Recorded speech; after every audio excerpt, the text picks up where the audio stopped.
Hello hi నమస్తే welcome to Shashi TV. నేను భాను మేకల. ఈరోజు మనతో బిగ్ బాస్ శేఖర్ భాషా గారు ఉన్నారు. సార్ నమస్తే అండి. నమస్తే భాను. మొత్తానికి ప్రజల్లో మీరే గ్రేట్ లేకపోతే మీరు తీసుకున్న స్టాండే నిజమయ్యే ఛాన్సెస్ అయితే కనపడుతున్నాయి. మరి ఏమంటారు మీరు? నేను ఫస్ట్ నుంచి అదే మొత్తుకుంటున్నా. అవును, రాజ్ తరుణ్ అమాయకుడు, తప్పుడు కేసులు పెడుతున్నారు. ఇలా తప్పుడు కేసులు పెట్టే వాళ్ళకి అగెనెస్ట్ గా నేను వస్తా, పోరాడతా. సెక్షన్ 493 గురించే కదా నా పోరాటం. అదే కేసు రాజ్ తరుణ్ మీద పెట్టారు. సెక్షన్ 493 అంటే ఏంటంటే, భాను ఒక అమ్మాయిని ప్రేమించాడు, పెళ్లి చేసుకుందాం అనుకున్నాడు, ఇద్దరు కలిసి తిరిగారు, సరే సంసారం కూడా చేశారు కొన్నాళ్ళు. చేసిన తర్వాత ఏదో తేడా వచ్చి ఇప్పుడు ఆ అమ్మాయి ఒకవేళ కనుక భాను వద్దు, నాకు ఇంతకన్నా బెటర్ సంబంధం వచ్చింది, ఇంకా చాలు భాను, బాయ్ బాయ్ అందనుకో, లేదు నేను చచ్చిపోతాను, నువ్వు లేకపోతే నువ్వు బాధపడ్డా చస్తే చచ్చిపో, నేను గురించి పట్టించుకునేవాడు. అదే కనుక రివర్స్లో అమ్మాయికి జరిగితే, అంటే నువ్వు కనుక అమ్మాయిని వదిలేసి వెళ్ళిపోదాం అనుకుంటే ఆ అమ్మాయి వెళ్ళి కేసు పెట్టచ్చు. అదే 493. దాని ప్రకారం నీకు 10 ఏళ్ళు జైలు శిక్ష పడుతుంది. ఇంతకుముందు 498 కూడా ఒక చట్టం ఉండేది. 498 భార్యాభర్తలు, అది వేరు. అంటే ఇట్లాంటి ఫాల్స్ అలిగేషన్స్ చేస్తున్నారనే ఇంతకుముందు ఆ 498 అప్పుడు ఎప్పుడైతే ఎఫ్ఐఆర్ అవుతుందో అప్పుడు ఇంతకుముందు ఇమీడియట్ గా అరెస్ట్ ఉండేది. ఇది హనీ ట్రాపర్స్ అంటారు కదా. అవును, హనీ ట్రాపర్స్ వాడుకునే సెక్షన్ 493. అవును, హనీ ట్రాపర్స్ 493 అండ్ 376 సెక్షన్స్ బాగా వాడతారు. అంటే రేప్ చేయకపోయినా చేశారని, కొన్నాడు బాగా తిరిగేశాడని, ఒక రోజు రేప్ చేశాడని, లేకపోతే ఇట్లా పెళ్లి చేసుకుంటాను మోసం చేశాడని, వాళ్ళకి అనుకూలంగా ఉండే ఇది 493 అనేది. ఈ సెక్షన్ రాజధాని మీద పెట్టినప్పుడు నేను గట్టిగా మాట్లాడే తప్పు తప్పు తప్పు సెక్షన్ అని చెప్పి అది చూపించడానికి ప్రూఫ్స్ అన్ని తీసుకొచ్చినప్పుడు నా మీద రకరకాల చెప్పులతో దాడి చేశారు, తిట్టారు, వాళ్ళ లాయరు, అన్నీ అయినాయి. అన్నీ అయిన తర్వాత ఇవాళ వచ్చి నేను చాలా తప్పు చేశాను, రాజధాని నన్ను క్షమించు, తప్పు కేసు పెట్టాను. మరి ఇన్నాళ్ళు నేను అదే కదా పోరాటం చేశాను. మీరు ఫస్ట్ నుంచి రాజ్ తరుణ్ వైపే స్టాండ్ తీసుకున్నారు. ఆ అమ్మాయి మీద, ఆ అమ్మాయి యొక్క క్యారెక్టర్ గురించి కూడా మీరు చెప్తూనే ఉన్నారు. అసలు ఇంకోటి ఏంటంటే, ఆ సీజన్ 1లో రాజ్ తరుణ్, అంటే నేను బిగ్ బాస్ కి వెళ్ళక ముందు, బిగ్ బాస్ కి వెళ్ళిన తర్వాత డివైడ్ చేసుకుంటే, అది మధ్యలో ఇంటర్వల్ బ్యాంక్ అనుకున్నా. దాని ముందు ఆవిడ ఇదే టీవీ ఛానల్లో చేసి చక్కగా రాజ్ తరుణ్ చాలా నన్ను మోసం చేసేసాడు, నన్ను అన్యాయం చేసేసాడు, చేసుకుంటాను, మస్తాన్ సాయి చాలా మంచివాడు, నా ఫ్రెండ్ మస్తాన్ సాయి నాకు హెల్ప్ చేశాడు, మరి మస్తాన్ సాయి మీద ఎందుకు కేసు పెట్టావమ్మా అంటే అది కూడా రాజ్ తరుణ్ పెట్టించాడు, ఇలాంటివన్నీ చెప్పుకుంటూ వచ్చింది. కట్ చేస్తే ఇవాళ సీన్ రివర్స్. రాజ్ తరుణ్ మంచివాడు, మస్తాన్ సాయి చెడ్డవాడు. రేపు ఇంకొక గ్యాప్ ఇచ్చావనుకో, మస్తాన్ సాయి మంచివాడు, రాజ్ తరుణ్ మంచివాడు, భాను శేఖర్ భాష చెడ్డవాడు. శేఖర్ భాష ఎప్పుడు చెడ్డవాడు, ఎందుకంటే ఇట్లాంటి తప్పులు చేసే వాళ్ళకి వెనకాల ఉంటూనే ఉంటాను నేను. అంటే ఎందుకని మీరు లావణ్య మీదే అంటే అంత ఇదిగా రాజ్ తరుణ్ వైపు స్టాండ్ తీసుకోవాల్సినంత అవసరం ఏంటి అసలు? లావణ్య లేకపోతే సృష్టి వర్మనో లేకపోతే ఇంకొకళ్ళు కదా. నా ప్రాబ్లం ఏంటంటే ఈ చట్టం సెక్షన్ 493 కావచ్చు, లేకపోతే ఈ మధ్య కాలంలో వచ్చిన సరికొత్త రేప్ డెఫినేషన్ ఏదైతే ఉందో ఈ 376, దీన్ని యూజ్ చేసుకుని చాలా ఫాల్స్ కేసెస్ పెడుతున్నారు, దారుణమైన ఫాల్స్ కేసెస్ పెడుతున్నారు. అండ్ ఆఫ్ కోర్స్ 498 ఆల్రెడీ మీరు ఇందాక ప్రస్తావించారు. ఈ 3 మగాళ్ళకి చాలా అన్యాయం చేస్తున్న సెక్షన్స్. లిటరల్లీ అంటే జస్ట్ మగాడే కాదు, కుటుంబం మొత్తం సర్వనాశనం అయిపోయి రోడ్డును పడే పరిస్థితి. జానీ మాస్టర్ సంగతి చూడండి ఎంత దారుణమైన. ఆయన ఏకంగా జైల్లో పెట్టి 35 రోజులు, కెరియర్ కూడా డ్యామేజ్ అవ్వాలి, అంత డ్యామేజ్, నేషనల్ అవార్డు పోయింది. ఇన్ని డ్యామేజ్ జరగడానికి కారణం ఏంటి? చట్టం. ఇదే నువ్వు వెళ్ళి ఒక అమ్మాయి మీద పెట్టు, తీసుకోరుగా. దీనికి తోడు మీడియా బాజాలు కొడతా ఉంటారు. సో నేను వచ్చి కొన్ని ఆధారాలు చూపించి ఇవన్నీ కూడా చెప్పడం వల్ల కొంత డ్యామేజ్ కంట్రోల్ అవుతుంది. కానీ ఇప్పుడు ఒక రేప్ విక్టిమ్ అని చెప్పి బయటికి చెప్పుకుంటూ వాళ్ళే మీడియా ముందుకు వచ్చి అవతల వాళ్ళని దూషిస్తుంటాం, మేము వాళ్ళని దూషిస్తుంటాం, మేము కొడుతుంటాం, తిడుతుంటాం, వాళ్ళు కొడుతూనే ఉండాలి, పొరపాటున మాకు అగ్నెస్ట్ ఏమైనా సాక్ష్యాలు చూపిస్తే మీ మీద కేసులు పెడతాం. ఇక్కడ ఒక క్యారెక్టర్ మిస్ అయింది, చెప్పండి ఆ మనిషి ఎవరు చెప్పండి, ఐడియా లేదా? ఏమంటే చాలా మంది మీద మనం చేసాం. అంటే లావణ్య సైడ్ వకాలత్ పుచ్చుకొని మాట్లాడినటువంటి కళ్యాణ్ దిలీప్ శంకర్ ఏమయ్యాడు మధ్యలో? ఐడియా వచ్చిందా మీకు? ఇప్పుడు మీ మీద లైవ్ లో కూడా ఇష్టం వచ్చినట్టు మాట్లాడాడు. ఇప్పుడు ఏమయ్యాడు ఆ వ్యక్తి? అదే మీరు గట్టిగా అడగాల్సింది. బట్ అంటే ఇప్పుడు ఒకళ్ళు కాకపోతే ఒకళ్ళు ఆయన వెళ్ళిపోయిన తర్వాత స్విమ్మింగ్ పూల్ లాయర్ ఒక ఆయన వచ్చాడు కదా, చూసుంటారు. అవును. సో అంటే అంత వాయిస్ ఇచ్చాడు కదా లావణ్య తరపున స్టాండ్ తీసుకుని కళ్యాణ్ దిలీప్ శంకర్, మీ మీద అంత దారుణంగా చాలా మాట్లాడాడు మీడియా సాక్షిగా కూడా. ఇప్పుడు అతను కనుమరుగైపోయాడు. అంటే అతను కూడా వాస్తవాలు తెలిసి నేను ఈ బురదలో కాలు వేస్తున్నానని ఫీల్ అయ్యాడు అంటారా? ఖచ్చితంగా, అంతే, ఖచ్చితంగా. సో బురదలో కాదు, స్విమ్మింగ్ పూల్ ఉండే వాళ్ళు బెటర్ అని స్విమ్మింగ్ పూల్ లాయర్ని ఒక ఆయన పట్టుకొచ్చింది కొన్నాళ్ళు. సో ఆయనతో కొన్నాళ్ళు ట్రావెల్ చేసింది, ఆయన అది చేసేస్తాను, మళ్ళీ ఆయన కూడా ఏదో నిజ స్వరూపం తెలుసుకున్నట్టున్నాడు, ఆయన కూడా వెళ్ళిపోయాడు. ఇప్పుడు ఇంకో ఆయన వచ్చాడు. సో అంటే బేసికలీ ఎవరో ఒకరు కొన్నాళ్ళు అంటే దేవుడి డెఫినేషన్ ఎవరికి వాడు తెలుసుకోవాల్సింది. అవును అవును మనం చెప్తే అర్థమవుతుంది. ఇప్పుడు అవును. వాళ్ళు పాపం లావణ్య మంచిది, లావణ్య అమాయకురాలు ఇలా చెప్పుకుంటూ తిరుగుతుంటారు మీడియాలో అన్నిట్లోనూ. ఉమ్, తర్వాత దెబ్బ పడితే కదా వాళ్ళకి కూడా తెలిసేది. ఉమ్. వాస్తవానికి ఫిల్మ్ ఇండస్ట్రీ అనగానే చాలా మందికి రకరకాల అపోహలు ఉంటాయి. ఈ లావణ్య అనే ఈ అమ్మాయిని చూసిన తర్వాత అంటే ప్రజలు కావచ్చు, లేకపోతే ఫిల్మ్ ఇండస్ట్రీలో ఉన్నోళ్ళు కావచ్చు, లేకపోతే ఇంకా చాలా మంది కామన్ మ్యాన్స్ కూడా ఇంత దారుణంగా తయారవుతారా, ఇంత దారుణంగా ఉందా పరిస్థితి హైదరాబాద్లో సినిమా వాళ్ళు అని చెప్పి ఈ రకమైనటువంటి ఆలోచనకు వచ్చేస్తారుగా, పక్కాగా వస్తారు. ఏంటి డ్రగ్స్ ఏంటి, ఒకళ్ళు మార్చి ఒకళ్ళని ఇట్లా ఇబ్బంది పెట్టడం ఏంటి, కాసేపు వాళ్ళు మంచి అంటారు, కాసేపు వీళ్ళు చెడ్డ అంటారు, కాసేపు అతనే కరెక్ట్ అంటారు, కాసేపు ఇతను క్షమించాను. ఏంటి అసలు లావణ్య ఈ డ్రగ్స్ నిజంగానే తీసుకుంటుందంటండి? అయ్యో ఒప్పుకుంది కదా ఆవిడే, ఆవిడే ఒప్పుకుంది కదా. ఆ డ్రగ్స్ వాడి వాడేమో బహుశా ఆవిడకి మైండ్ పని చేయట్లేదేమో. మైండ్ ఎక్కువ పని చేయడం వల్ల వచ్చే ఓకే, కష్టం. ఎక్కువ పని చేయటం వల్ల. అంటే ఎవరిని ఎలా ఇరికించాలి, ఆ, అంటే వ్యవస్థల్ని ఉమ్, కూడా Manage. ఆడదలుచుకుంటే ఆ, తన చేతిలో పెట్టుకోగలను. పెట్టుకోగలదు అన్నట్టుగా పోలీసుల్ని అవును. ఆయన ఫ్లట్టింగ్ చేస్తుంది. ఉమ్, ఆఫీసర్ ఆయన పాపం వద్దమ్మా నేను రాలేను అంటున్నా కూడా నేను అవును. రానా, నేను నేను గోడకు రానా. రానా, నాకు కసి, నేను గలీజ్దాని ఇలాంటివన్నీ చెప్తుందా. అవును తర్వాత ఇంకొకళ్ళు విలేకరులతోటి అవును. ఆమె ఉంటుంది, నేను కాప్స్ ఉంచుకున్నట్టే అంటే పోలీసులు ఉంచుకున్నట్టే అవును. నేను కూడా ఉంచుకుంటాను, నాకు ఇన్ఫర్మేషన్ ఆ అమ్మాయి గురించి తెలిసిన వాళ్ళు కూడా ఎలా అమ్మాయిలతో మరి పులిహార కలుపుతున్నారు? అదే కదా. ఇప్పుడు అమ్మాయి ప్రతిదీ కాల్ రికార్డ్ చేస్తుందని తెలుసు, వాట్సాప్ కాల్ అయినా రికార్డ్ చేస్తుందని తెలుసు. మరి ఎలా ఈ డిఎస్పీ పోలీస్ ఆఫీసర్స్ అయినా మీడియా వాళ్ళని ఎలా మాట్లాడుతున్నారు అమ్మాయితో? అంటే వాళ్ళకి ఇప్పుడే తెలిసింది. వాళ్ళు జనరల్ గా మీడియాలో వాళ్ళ పనే వాళ్ళు చూసుకుంటుంటారు, వాళ్ళు డ్యూటీలో వాళ్ళు తక్కువగా మీడియా చూస్తుంటారు. బట్ ఎప్పుడైతే ఇటువంటి వెలుగులోకి వస్తాయో ఆయనే కాదు మిగతా వాళ్ళందరూ కూడా అటెన్షన్ లోకి వస్తారు. అమ్మో ఇట్లాంటి వాళ్ళతో జాగ్రత్తగా ఉండాలి, మామూలుగా మాట్లాడినా కూడా. ఇప్పుడు ఆ కాల్ మీరు గమనిస్తే ఆ పోలీస్ ఆఫీసర్ తో చాలా సెడ్యూసింగ్ గా మాట్లాడుతున్న కాల్లో ఆయన పెద్ద చేసింది ఏమీ లేదు, ఆయన మామూలుగానే మాట్లాడుతున్నాడు. నేను ఎక్కడో ఉన్నాను అంటే నేను వస్తా, నేను గలీజ్దాన్ని అలాంటివి ఉన్నప్పుడు జనరల్గా ఒక పెద్దరికంగా వాట్ వీ ఎక్స్పెక్ట్ అంటే ఒక జనాల నుంచి ఏం ఎక్స్పెక్ట్ చేస్తారంటే, నువ్వు రాముడు మంచి బాలుడు అయితే ఏం తెగతిగ్గా ఉందా, వేషాలు ఎత్తున్నావా, ఏమన్నా ఉంటే పోలీస్ స్టేషన్లో వచ్చి మాట్లాడు, ఇలాంటి ఎక్స్ట్రా కల్లా దగ్గర చేయకు అని చెప్పకపోవడం మాత్రమే ఆయన చేసిన చిన్న పొరపాటు. ఆయన అంటే జనరల్గా లేడీస్ అంటే రెస్పెక్ట్ చేయండి, మంచిగా మాట్లాడండి ఇవన్నీ చెప్తుంటారు కాబట్టి అని చెప్పి మొహమాటంగా మాట్లాడుండొచ్చు.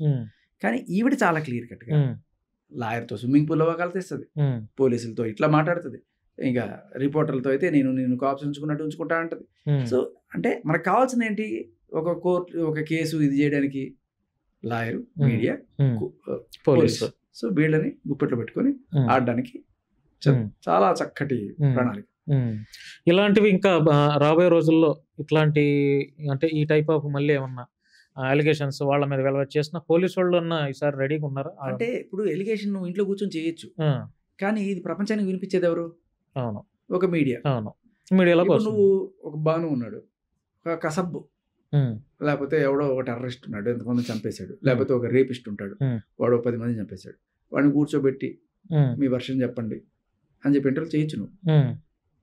సరే నీ కోణంలో ఎక్కడో చోట న్యాయం ఉందనుకుందాం, బట్ పదే పదే కళ్ళ ముందే బొంకుతూ లాస్ట్ సీజన్లో ఆయన రైటు ఈయన తప్పు, ఈ సీజన్లో ఈయన రైటు ఈయన తప్పు, ఇలా చెప్తున్న వాళ్ళని మళ్ళీ మళ్ళీ వేదికల మీద కూర్చోబెట్టి ఏం చెప్పాలనుకున్నారు? జనాలేమో ఒక పక్క ఊస్తున్నారు, కామెంట్స్ లో చీ అంటున్నారు, మీకు వేరే ఏం దొరకలేదా, ఎవరిని తీసుకొస్తారా ఏంటి. ఆవిడ చెప్పే ప్రతిదానికి కూడా టైటిల్స్ కూడా మీరు చూడండి, ఆవిడ పాపం కన్నీటి పర్యంతం అయిందంట. రాజు నన్ను క్షమించింది, నిజంగా నీకు అంత పశ్చాత్తాపం ఉంటే ఆ ఇల్లు వదిలేసి వెళ్ళిపో. నువ్వు సంపాదించావా? కాదు కదా, నువ్వు చేసినవన్నీ ఆ ఇంట్లో చేసిన పెంట, డ్రగ్స్, పార్టీ. అనవసరంగా మస్తాన్ సాయి వాళ్ళ పేరెంట్స్ కూడా బయటకు వచ్చి, వాళ్ళు ఇంతవరకు బయటకు రాలేదు. వాళ్ళు రీసెంట్గా మీడియాతో కూడా మాట్లాడి, మేము చాలా గుట్టుగా బ్రతికే కుటుంబం మమ్మల్ని బజారుకి ఇచ్చింది, 12 కోట్లు కావాలంటుంది, అది లేకపోతే 2 కోట్లు కావాలి, లేకపోతే 50 లక్షలన్నా కావాలి అని చెప్పి ఇట్లా మాట్లాడి వాళ్ళు కూడా చెప్తున్నారు. ఇప్పుడు మస్తాన్ సాయి అంటే బెయిల్ పైన ఎప్పుడు రావచ్చు? మేబీ 1 వీక్లో రావచ్చు. 1 వీక్లో. ఇప్పుడు ఆల్మోస్ట్ 14 days అయిపోయిందా ఆయన వెళ్ళి? 14 days కాదు, 1 వీక్ అవుతుంది. 1 వీక్ అవుతుంది. నిజంగానే మస్తాన్ సాయి అంటే హార్డ్ డిస్క్ లో అంతమంది అమ్మాయిలకు సంబంధించి ఉన్నాయా? చాలా మంచి ప్రశ్న, చాలా ఇంపార్టెంట్ ప్రశ్న, జనాలకి తెలియాల్సిన ప్రశ్న. ఈ రోజు దాకా నేను చూడలేదు, మీరు చూడలేదు హార్డ్ డిస్క్. అండ్ ఈవిడే లావణ్య లీక్స్ అని చెప్పి ఆడపిల్లల జీవితాన్ని బజార్కి ఇచ్చి వాళ్ళ వీడియోస్ అన్ని కూడా మీడియాకి ఇచ్చి, ఏ పోలీస్ ఆఫీసర్ ఇస్తాడండి? హార్డ్ డిస్క్ లో ఉన్నాయి చూడండి అని చెప్పి మీడియాకి ఇస్తాడు ఎవడన్నా? అటువంటి సెన్సిటివ్ డేటా ఉంటే ఏ పోలీస్ ఆఫీసర్ ఎవడు? క్లియర్ గా ప్రతి ఒక్కడికి తెలుసు ఎవరిచ్చారు. సో ఏమి ఇచ్చింది ఆవిడ? ఆడపిల్లల బతుకులు రోడ్డు మీద పెట్టింది. అవును. సరే, ఇప్పుడు దానికి తోడు ఎక్కడ కూడా ఆవిడ గురించి ఒక మాట వేయరు ఈ మీడియా ఛానల్స్లో. ఏమంటారు? ఆవిడ బయట పెట్టింది, మస్తాన్ సాయి అరాచకాలను బయట పెట్టింది అని చెప్తూ ఒక జీవితాలు నాశనం చేస్తుంది. ఇంకో పక్క మస్తాన్ సాయి కామాంధుడు మస్తాన్ సాయి, కానీ ఈవిడే ఇవన్నీ కూడా డార్క్ వెబ్సైట్స్లో పెట్టి డబ్బులు చేసుకొని వాటిని వాళ్ళ పేరెంట్స్కి పంపించి వాళ్ళు చచ్చిపోయేలాగా చేయడానికి చేస్తుందని చెప్పి ఆ అమ్మాయిలే వాపుతున్నారు. ఆ అమ్మాయిల మాట వినేదెవడు, వినిపించేదెవడు? ఇప్పుడు నిజానికి మస్తాన్ సాయి బ్లాక్మెయిల్ చేశాడు అనుకుందాం, ఎవరు కేసు పెట్టాలి? బ్లాక్మెయిల్ అయినా అమ్మాయిలు పెట్టాలి. అవును. ఆ అమ్మాయి ఒక్క అమ్మాయినా వచ్చి చెప్పిందా? బయటకు వచ్చి మీడియాలో మీడియా కాదు అంటే ఫోన్లు చేసి మొత్తుకున్నారు. వాళ్ళు బయటకు రావడం వస్తే పరుగు పోతుంది. వాళ్ళు చెప్తున్నారు ఇండైరెక్ట్ గా. ఒక మీడియా ఛానల్ ఒక అమ్మాయి వచ్చి చెప్పింది, మా ఇష్టపూర్వకంగానే కలుసున్నామండి, ఇష్టపూర్వకంగానే తీసుకున్నాం, అయినా కూడా కావాలనే చేస్తున్నారు. ఆ అమ్మాయి చెప్తుంది. ఇంకో మొత్తం ఇప్పుడు మీరు అడిగారు కదా హార్డ్ డిస్క్ లో ఎన్ని ఉన్నాయి అనేది, బయటికి ఈవిడ ఏం చెప్తే అది రాసే డబ్బా కొట్టే ఛానల్స్ రాసేసారు. 800 మంది అని ఒకటి రాస్తాడు, 300 మంది అని ఒకటి రాస్తాడు, 400 మంది అని ఒకటి రాస్తాడు. తర్వాత ఒకటి ఈమె వచ్చి 44 మంది అని చెప్తుంది. సడన్ గా 200 నుంచి 44కి తగ్గింది. ఫైనల్గా కట్ చేస్తే అక్కడ 6 మంది ఉన్నట్టుగా పోలీసులు గుర్తించారు. కరెక్ట్గా 6 మంది.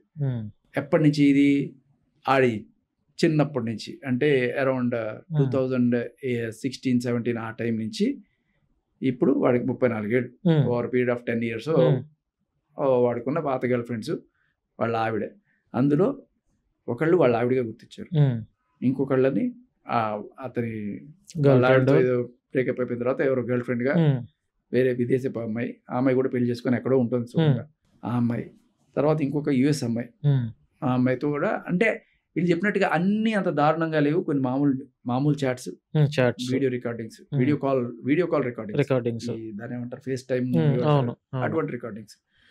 సో కరెక్ట్గా గట్టిగా చెప్తే ఒక 3-4 లేదంటే ఒక 10 మంది వేసుకోండి, 10 మంది కూడా పోలీసులు ఇచ్చిన రిపోర్ట్ ప్రకారం 6 మంది. 6 మందిలో అందులో మనకి తెలిసి మాట్లాడుతున్న వాళ్ళు 4. ఈ 4 కూడా మేము ఇష్టపూర్వకంగానే అతనితో ఉన్నామని చెప్తున్నారు.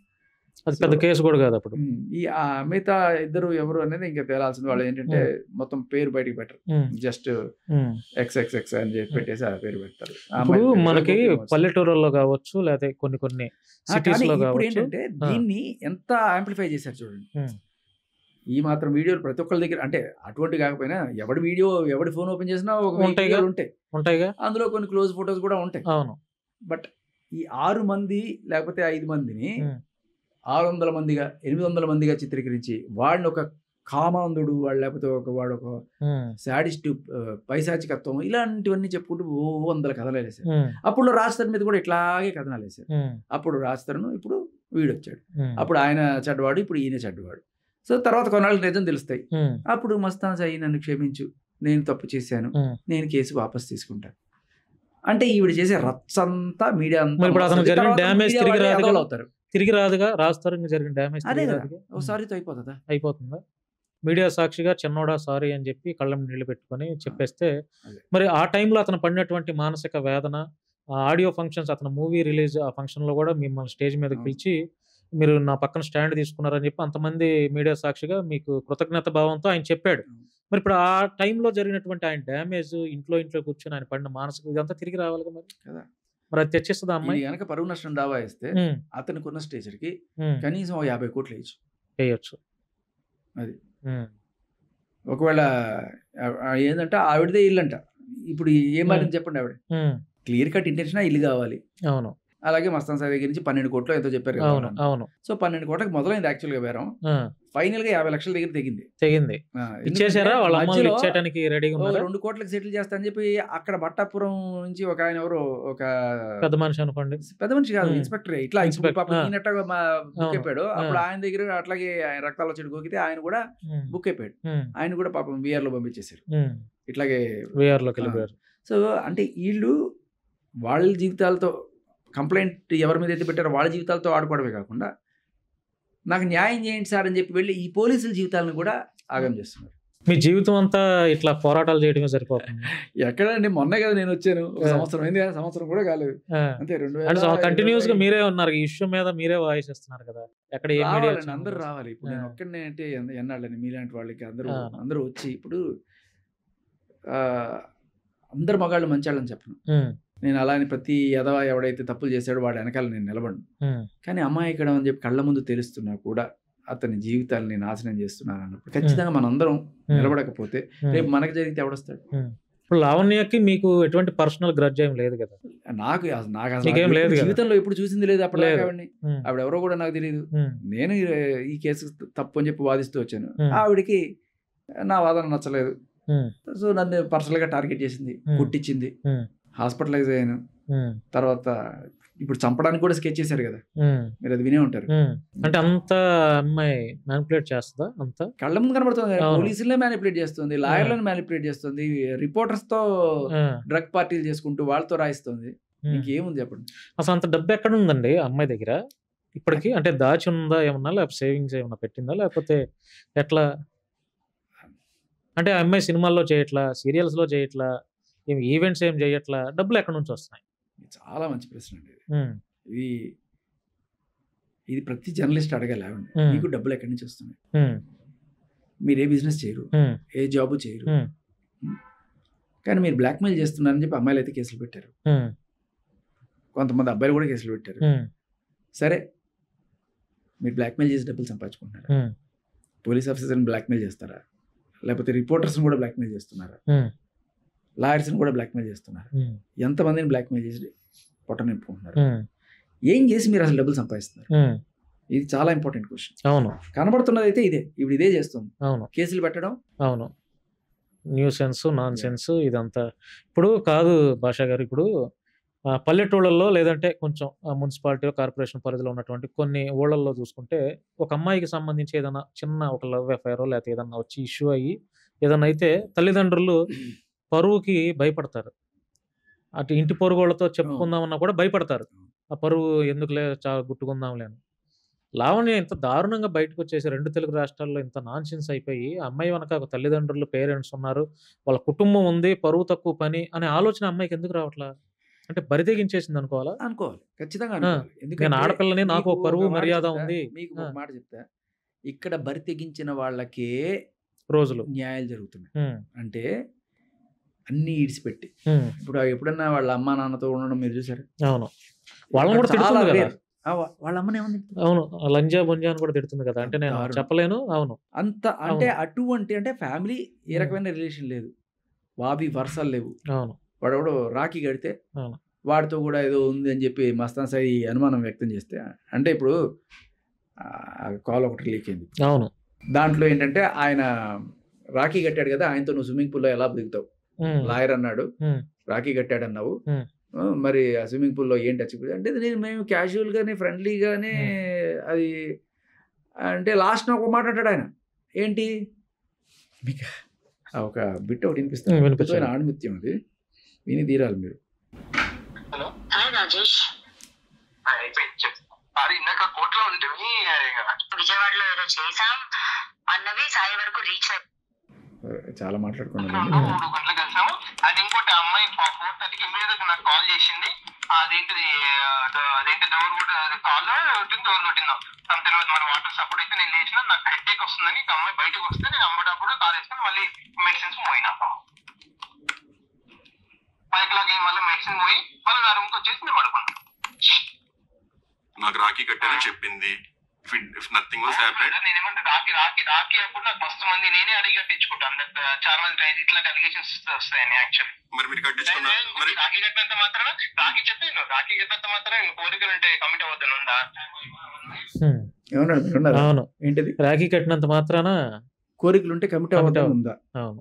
అసలు ఈ వాల్యూస్ ఎటుపోయినాయి ఏంటండి అసలు ఇంత దారుణంగా? ఒకసారి మీరు జాగ్రత్త వినండి. నాకు రాఖీ కట్టారని చెప్పింది.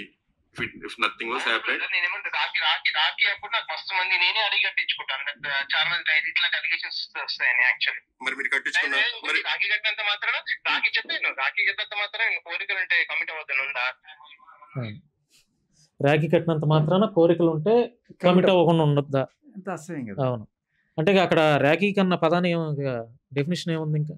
అంటే అదే ఆ, బావి ఒక అన్నా చెల్లెళ్ళు పవిత్రానికి. గౌరవం అవును. లేదు. ఆ, అటువంటి మనిషి ఉమ్, భుజాలను వేసుకొని మూస్తున్నారు కొంతమంది మీడియా. ఉమ్. మీడియా మీద మీ అభిప్రాయం ఏంటి సార్? ప్రతి చోట రైట్ రాంగ్ ఉన్నట్టే మీడియాలో కూడా ఉంటారు. ఇక మీడియా అన్నంత మాత్రం అన్ని ప్రతి ఒక్కరు కూడా చెప్పవచ్చు, నేను నిప్పు, నన్ను పట్టుకుంటే నువ్వు కాలిపోతావు, నిజమే మాట్లాడతాం మేము అన్నీ చెప్పచ్చు. కానీ కళ్ళ ముందు కనబడుతున్నాయి కదా.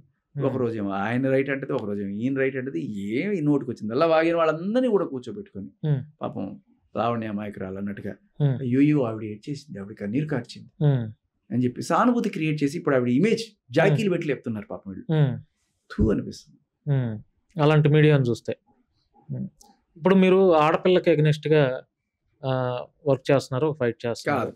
మీరు గమనించండి, అన్యాయానికి అంటారా? మీరు గమనించండి, మీకు ఇందాక ఒక మాట చెప్పారు, బరి తెగించిన ఇట్లాంటి బజారు భాష మాట్లాడి బజారు పనులు చేసి ఇటువంటి వాళ్ళు ఎక్కడికైనా వెళ్ళగలరు, ఏదైనా చేయగలరు. అటువంటి వాళ్ళకి మాత్రమే ఇక్కడ న్యాయం జరుగుతున్నట్టుగానే కనిపిస్తుంది. ఎందుకంటే ఇప్పుడు నా మీద అంటే ఇప్పుడు నా ఫోటోలు చూడండి అని చెప్పి ఎవరైనా ఇచ్చుకుంటుందా మీడియాకి? ఇదిగో నా న్యూస్ ఎట్లా తీసాడు చూడండి అని చెప్పి ఎవరికైనా చూపించుకునే కాదు కదా. అది ఎవరు చేయగలరా అంత దారుణంగా? పరితెగించిన వాళ్ళు. మీరు గమనిస్తే ఇక్కడ వరుస పెట్టి ఈ మధ్యకాలంలో కేసులు చూడండి. రాజ్ తరుణ్ మీద పెట్టిన కేసులో లావణ్య, ఆవిడ ఎంత అదో మనం చూసాం. మస్తాన్ సాయి గుండె చెప్పులు, చింటు గారి మంచం కోళ్ళు, ఇన్స్పెక్టర్ గారిని గోడ దూకొచ్చి రక్కుతా, నేను గలీజ్ దాన్ని, పోలీస్ ఆఫీసర్ విలేకరుతో నేను పోలీస్ ఆఫీసర్ ఉంచుకున్నట్టు నేను ఉంచుకుంటా, ఇలా ఇన్ని చేస్తుంది. సో మీరు ఈ మధ్యకాలంలో గమనిస్తే కేసులు పెట్టే వాళ్ళు ఎవరు? ఫ్యామిలీ పర్సన్సా? ఒక పెళ్ళైన వాళ్ళు కాదు, ఒక లేడీ, ఒక తల్లి, ఒక చక్కగా అంటే కుటుంబ పరంగా ఉన్న వాళ్ళు ఎవరన్నా వచ్చి కేసు పెడుతున్నారా? వాళ్ళకి ఏమైనా న్యాయం జరుగుతుందా? లేదు, ఇలా బరితెగించిన వాళ్ళు వచ్చి కేసులు పెట్టి వాళ్ళు అబద్ధాలు చెప్పి తప్పుడు కేసులు పెట్టి వాళ్ళు ఎక్స్ట్రాక్షన్ చేయగలుగుతున్నారా? అంటే ఇప్పుడు జానీ మాస్టర్ కేసు ఇందాక సరే రాజస్థాన్ కేసు మనకి ఆల్రెడీ తెలుసు. ఆవిడ కన్న తల్లినే ఎల్లని తిట్టిన ఇంకా అంతకు మించిన బరితెగింపే ఉంటుంది. అటువంటి వాళ్ళకి న్యాయం చేస్తాం. రెండోది జానీ మాస్టర్ కేసులో ఆవిడ సృష్టి వర్మ గారు, ఆవిడ డాన్సులు చూసారా మీరు ఎప్పుడైనా? చూసాం. జోడి ఆ టైంలో.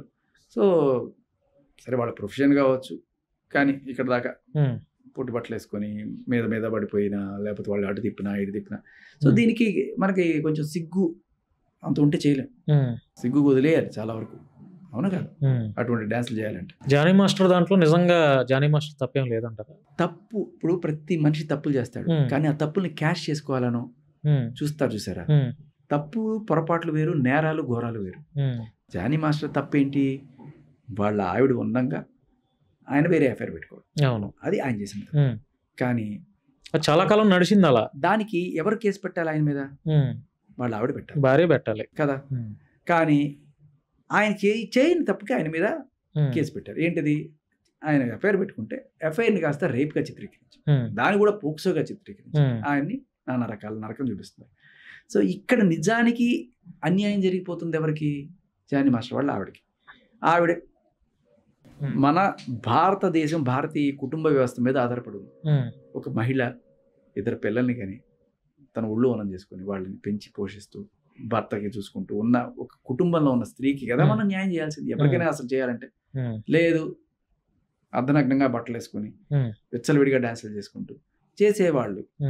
సరే వాళ్ళు పౌరులే కాదనట్లేదు, కానీ ఒక ప్రియారిటీ తీసుకుంటే ఎవరికి మనం ఎక్కువ గౌరవం ఇవ్వాలి? ఇటువంటి అమ్మకి కదా.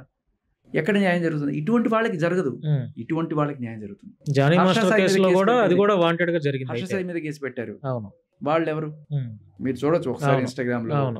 తెలుసు తెలుసు. సో బేసికలీ ఒక దాని ఏమంటారంటే ఎదిగేవాడిని పక్షంగా ఉన్న స్త్రీలు వాళ్ళు వెళ్ళి కేసులు పెడితే న్యాయాలయ దాఖలాలు కనిపించట్లా, వాళ్ళ కోసం చట్టాలు లేవు. ఇప్పుడు జానీ మాస్టర్ వైఫ్ కి నిజంగా విక్టిమ్ అనేది ఎవరన్నా ఉందంటే ఈ కేసులో ఆవిడకి ఏం న్యాయం జరిగిందండి? ఏమీ లేదు. ఆవిడ వెళ్ళి కేసు పెట్టాలనుకుంటే వాళ్ళు ఆయన మీద పెట్టుకోవాలి, కూర్చుని కొమ్మ నరుక్కోవడం కదా. అవును, ఆయన మీద కేసు పెట్టుకుంటే రేపు ఆవిడ సంసారం ఎట్లా ఉంటుంది? పలకరించారా బయటకు వచ్చిన తర్వాత జానీ మాస్టర్ ఏమన్నా మీరు? ఒకసారి పలకరించారు అంటే ఆయన మీతో షేర్ చేసుకున్న విషయాలు ఏమైనా ఉన్నాయా? అంటే ఏదో చెప్పుకుంటారు కదా, నేను కావాలని చేశారు, వెనక పెద్దలు ఎట్లా ఉండి నడిపించారు అట్లా చెప్పారు. బట్ నేను అన్ని షేర్ చేసుకున్నాను పర్సనల్ గా. బట్ ఒకసారి అయితే కలిసి నేను అంటే ఇప్పుడు అవకాశాలు ఆయనకి రావట్లేదు అనుకుంటా. వస్తున్నాయి, చేసుకుంటున్నారు. బట్ దాన్ని కూడా ఇంత ముందులా లేరు. ఎక్కడ ఉన్నా కూడా ఆయన నిలబడకూడదు, ఏదో రకంగా ఆయనకి దెబ్బ కొట్టాలి అంటే ఒక సాడిస్టిక్ కచ్చ. అంటే అల్లు అర్జునేనా శ్రేష్ఠి వర్మ వెనక ఉంది మీకు తెలిసిన అలా అనుకో. అంటే చాలా మంది పుకార్లు వస్తున్నాయి కదా అల్లు అర్జున్ కావాలని పెట్టించారు, సుకుమార్ అల్లు అర్జున్ అని చెప్పి. అంటే వాళ్ళు ఒకనొక టైంలో న్యాయం చేయడానికి ట్రై చేశారు. ముగ్గురిని పిలిచి కూర్చోబెట్టి, అంటే నేనేం కళ్ళతో చూసింది కదా, నేను విన్నదే మీరు కూడా. దాంట్లో ఆయన సుకుమార్ గారు, అల్లు అర్జున్ గారు కూడా కాదు, సుకుమార్ గారు కూర్చోబెట్టి మాట్లాడారట.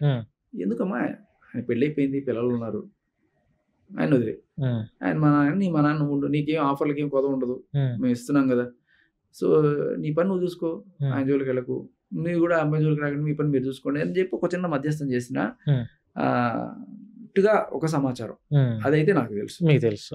బట్ అల్లు అర్జున్ ఇన్వాల్వ్మెంట్ అనేది మనం ఊరికే ఊహాగానాలు తప్ప దాంట్లో ఎంత ఉందని చెప్పలే. ఆయన వేరే దానికి దేనికో పుష్ప సినిమాకి పెట్టిన ట్వీట్ ని కూడా దీనికి అన్వయించుకొని కొంతమంది లాగడం, ఇంకోటి ఎట్లాగో పార్టీల అంతరం కూడా ఉంది కదా, ఆయన వైసీపీలో ఒక కార్యకర్తకి ఎవరికో, ఒక ఎమ్మెల్యేకి ఎవరికో సపోర్ట్ చేయడానికి వెళ్తే, ఈయనేమో జనసేన కాబట్టి వాళ్ళకి మధ్య అప్పుడైతే ఉండుంటాయి.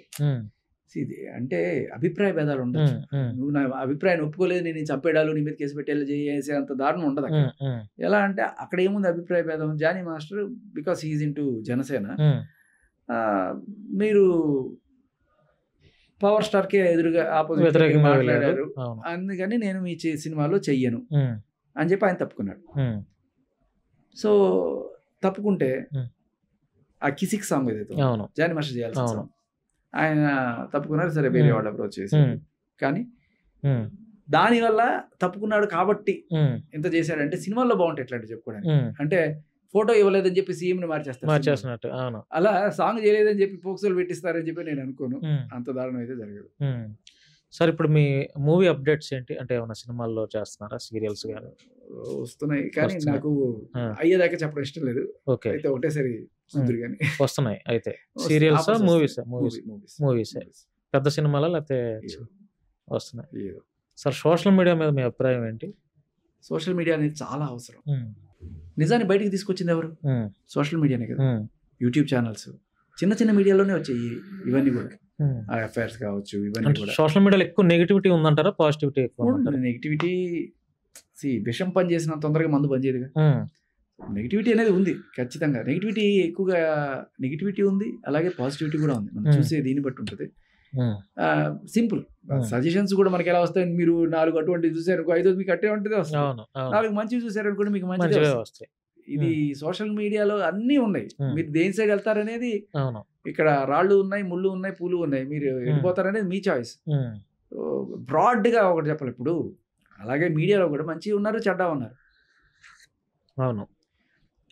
సో అలాగే పోలీసుల్లో కూడా అన్ని చోట్ల ఉంటారు, సినిమా ఇండస్ట్రీలో కూడా మంచి చెడు అన్ని చోట్ల ఉంటాయి, కానీ చెడుని ఎంకరేజ్ చేయకూడదు, అదే చేస్తున్నారు కొన్ని మీడియా.